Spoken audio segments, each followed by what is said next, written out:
안녕하세요. 법선생TV 김도인 변호사입니다.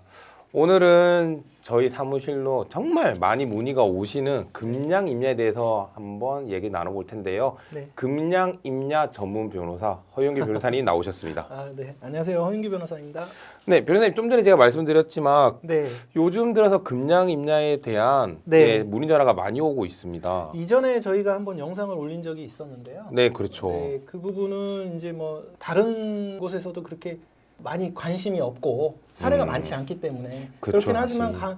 그래도 좀 문의가 좀 있고 해서 이제 한번 올렸었는데요. 그 부분을 보시고 많이 이제 전화들을 하신 것 같아요. 그래서 요번에 그 영상에 이어서 좀 더 좀 그때 부족했던 부분 좀 보충해가지고 좀 설명드리려고 이 영상을 네. 좀 마련했습니다. 근데 지금 변호사님 말씀하신 것처럼 사실 금양임야에 대한 사례가 많지는 않잖아요. 네, 그 예전에는 모르겠지만 요즘 이제 현대화되면서 과거의 그 유교적 이념, 조상 숭배라는 유교적 이념이 뭐 많이 약해지다 보니까 네. 점점 후대로 갈수록 특히 또 매장 문화보다는 뭐 화장이나 납골당 이런 장례 문화가 선호가 돼서 요즘에는 그렇게 뭐 많이 발생하는 건 아닌 것 같습니다. 그런데 네.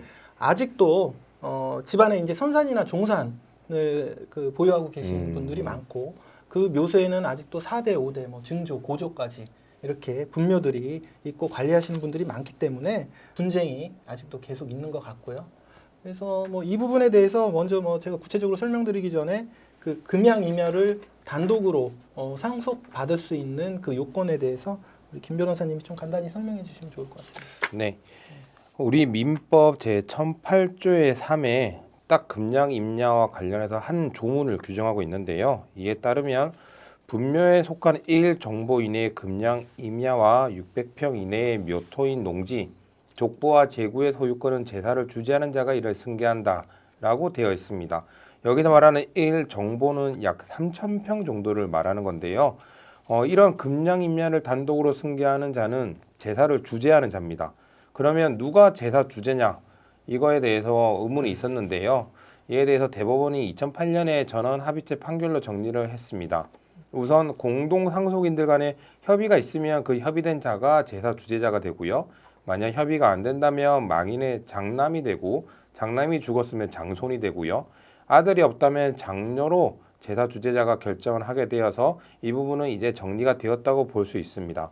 또한 대법원은 금양임야에 대하여 금양임야는 그 안에 분묘를 설치하여 이를 수호하기 위하여 벌목을 금지하고 나무를 기르는 임야라고 판시한 바 있습니다. 예, 잘 설명해 주셨고요. 그 공통의 혈통을 같이 하는 그 조상의 분묘, 뭐 무덤이나 묘지를 설치하고 그 관리하는 임야를 보통 선산이나 네. 종산이라고 부르고 있죠. 네. 근데 이제 우리 민법은 이런 선산이나 종산을 법정용어로 금양임야라고 하면서 좀 어려운 용어인데요. 말씀하신 대로 3,000평 이내에 금양임야의 소유권은 제사 주재자가 승계하도록 되어 있고 방금 그 제사 주재자 네. 요건에 대해서 이제 설명 잘 해주셨고요. 그러면은 일단 제사 주재자가 금양임야를 상속받기 위해서는 그 분묘가 설치된 선산이 금양임야에 이제 해당해야 되는데 그 금양임야를 단독으로 상속받게 되면 그 금양임야는 상속재산이 아니게 됩니다.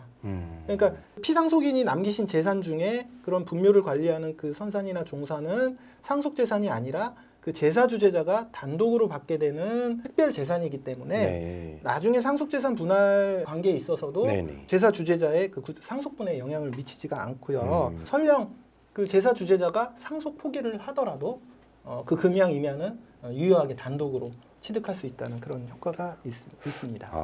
근데 변호사님 그러면 이렇게 금양임야에 대해서 네. 제사 주재자에게 단독 소유권을 인정하는 이유는 뭐죠? 네, 제가 방금 그 금양이면은 상속 재산으로 보지 아니한다라고 네. 했지만 본질적으로는 상속 재산이죠. 그런데 이거에 대해서 우리 법원은 이렇게 좀 판단을 하고 있습니다. 대법원 2007-27670 전원 합의체 판결인데요. 제사용 재산을 그 일반 상속 재산과 같이 공동 상속인들 사이에서 분배하는 것은 우리 사회 구성원들의 정서에 맞지 않다.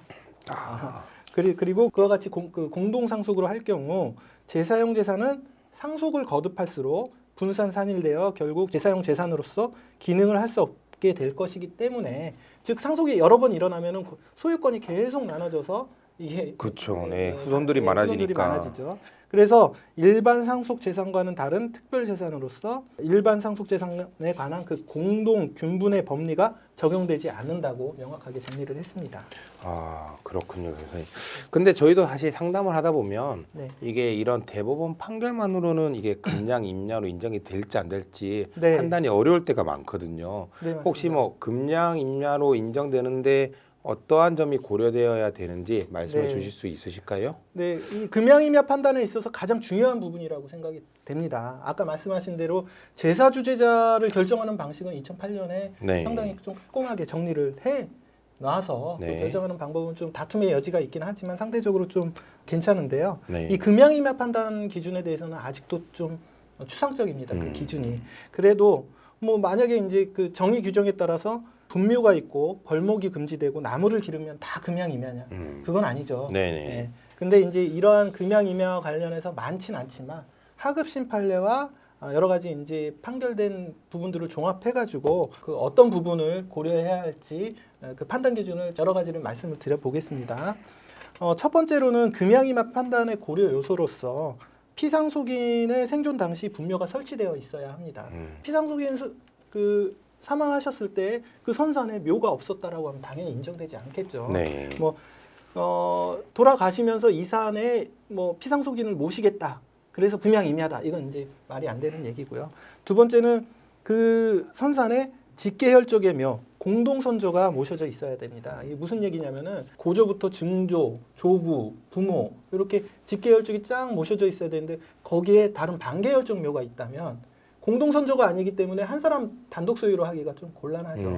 그래서 이제 직계혈족의 묘가 있어야 되고요. 그 다음에 분묘의 개수가 많을수록 당연히 금양임야로 인정되기가 쉽겠죠. 네. 그 다음에 당연히 분묘의 수호 관리 기간, 그러니까 편산으로서 하게 된 기간이 오래될수록 또 좋을 것이고요. 그 다음에 나무의 식재, 그리고 특히 벌목된 사정이 없어야 된다. 이거는 뭐 법원에서 명확하게 제시하는 기준이 되고, 그에 따른 그 수목의 개수나 밀집도가 빼곡하고 개수도 많을수록 인정되기가 쉬울 겁니다. 다음으로 또 법원에서 좀 중요하게 보는 게 도로하고 인가에서 근접도를 봅니다. 도로하고 인가에 가까이 있으면 금양임야로서의 속성이 좀 떨어지는 거죠. 좀 멀리 떨어질수록 인정되기가 쉽고요. 다음으로는 이제 분묘의 설치, 신고, 허가 여부. 이 무슨 얘기냐면은 저희 그 장사 등에 관한 법률에 따르면 개인묘를 설치할 때는 관할 그 지자체에 신고를 하도록 되어 있고요. 개인묘가 아니라 가족묘를 설치할 때는 또 허가를 받도록 되어 있습니다. 실제로 이 신고나 허가를 받으신 분들도 있지만 못하신 분들도 있긴 있어요. 근데 이제 이 신고나 허가를 받았다면은 금양임야 판단함에 있어서 유리하게 이제 판단을 받을 수가 있고요. 장사 등에 관한 법률에 따라서 허가를 받았다는 건 그 앞에서 말씀드린 도로나 인가에서 멀리 떨어져 있다는 허가 요건이 있습니다. 네네. 각각 뭐 200m, 300m 떨어져야 된다라는 그런 요건들이 있는데 그게 이제 구비가 됐다는 것이기 때문에 당연히 유리한 요소로 되어 있고요. 그리고 또 중요하게 보는 것이 향후 토지 개발 가능성. 이거는 다른 말로 하면은 설치된 분묘가 나중에 이장될 가능성은 없느냐. 왜냐하면 금양이면은 후대로 계속해서 그 분묘를 관리를 해야 되는데 이게 도시개발이나 이런 것 때문에 나중에 이장될 가능성이 있으면 금양임야로서의 기능을 하지 못해서 네. 이런 경우에는 인정되기가 어렵고요. 이런 부분을 확인할 수 있는 거는 뭐 토지 이용 계획이나 그런 것들을 보시면은 관련 자료로 증빙으로 낼 수 있으실 겁니다. 그다음에 뭐 피상속인의 생전 의사 및 유지. 이거 뭐 생전에 그 돌아가신 분께서 이 선산은 우리 장남이 예를 들어서 제사 주재자에게 물려주기로 했다. 이런 뭐 생전의 진술이나 이런 게 있다면 또 유리하게 판단을 받을 수 있을 거고요. 또 상속인들 중에 다른 상속인들도 제사 주재자라고 정한 분이 이 산을 단독으로 승계하는 것에 동의하는 부분이 많을수록 또 인정되기가 쉬울 거고요. 그다음에 마지막으로 이거는 뭐 특별히 뭐 정해진 건 아니지만 법원 입장에서는 이런 것도 볼 수 있습니다. 예를 들어서 상속 재산이 상당히 여러 재산이 있는데 그 재산에서 제사 주재자가 상당히 많은 재산을 가져갔는데 네. 금양임야까지 전부 가져가겠다라고 하는 건 좀 좋지 않게 볼 수 있겠죠. 그런 부분들도 영향을 미칠 수 있고요. 지금 상당히 여러 가지를 말씀을 드렸지만 네.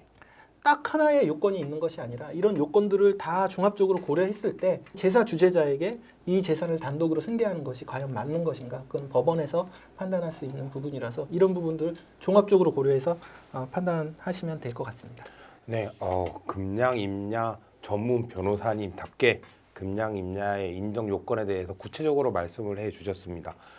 이러한 금양임야로 인정되기 위해서는 말씀을 해주신 여러 가지 사정들, 여러 가지 요건들을 결국 종합적으로 판단을 해볼 수밖에 없는데요. 만약 금양임야와 관련해서 이렇게 어려움이 있으시거나 혹은 분쟁이 있으시다면 저희 금양임야 전문 변호사님이신 허윤규 변호사님을 찾아주시면 감사하겠습니다.